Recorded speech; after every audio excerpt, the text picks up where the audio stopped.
RealAgriculture.com's coverage of Farm Progress 2013 is brought to you by Syngenta Canada, bringing plant potential to life. We're at Farm Progress Show in Regina, Saskatchewan, and we're joined right now by Ralph from Farm Agro Sales. Ralph, this is kind of an interesting looking product you got here. What is it? This is the Wick weeder, is what it's called, and basically it's used to wipe any weeds that are taller than the crop. So this gets used in grass seed production, alfalfa seed production. It could be used on pea or lentil fields. It's not a replacement for a sprayer, but it is a machine that you can go in there and rescue a crop if you have to. If the weed control didn't work properly, or if you get a second flush of weeds, you have no other options, this is the machine that you need to go in there and give them a wipe with glyphosate.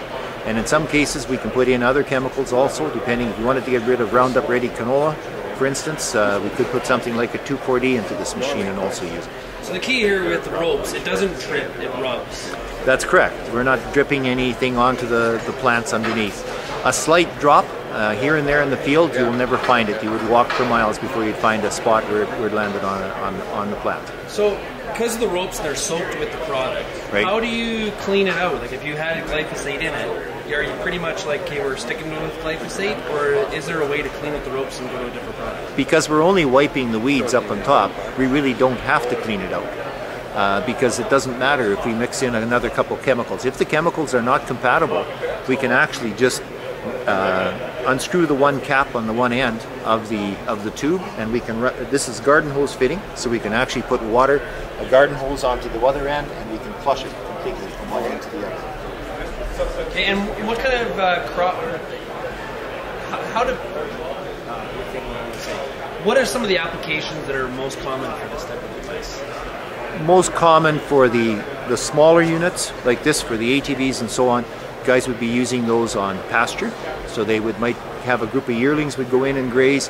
All you've got left is brush, or you've got Canada thistle sticking up, and so the guys would go in and give that Canada thistle a wipe without hurting the grass underneath. The larger machine units would be used in field scale things like on peas and lentils, like on large alfalfa fields where they're trying to get volunteer sweet clover out of the alfalfa fields. That's where the larger machines would end up being used. The largest machine that we run actually, and it was doing dock weed here south of Regina. We've got a number of machines that are doing 120 feet wide. 120 feet, that's a lot of row. We're doing row crop beans in the Portage la Prairie area, actually with a 120-foot machine.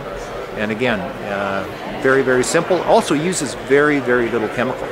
Versus an ordinary field sprayer, we would use probably a tenth of the chemical that you would use using a field sprayer. What type or what size of tanks would you use for the different sizes? Because we're using very little product, we can actually use the machines just with the Wick tubes. There's about 7 liters of solution that actually goes into each 5-foot section. But if you do require on the larger machines, if we get in and there's a lot of lush growth that we need to kill, then we will add the tank to it. And the tank is basically will give you extra head pressure out onto the wicks, and you can get about 30% extra flow out onto the wicks by using the tanks. Well, Ralph, have a great show. Thank you for stopping.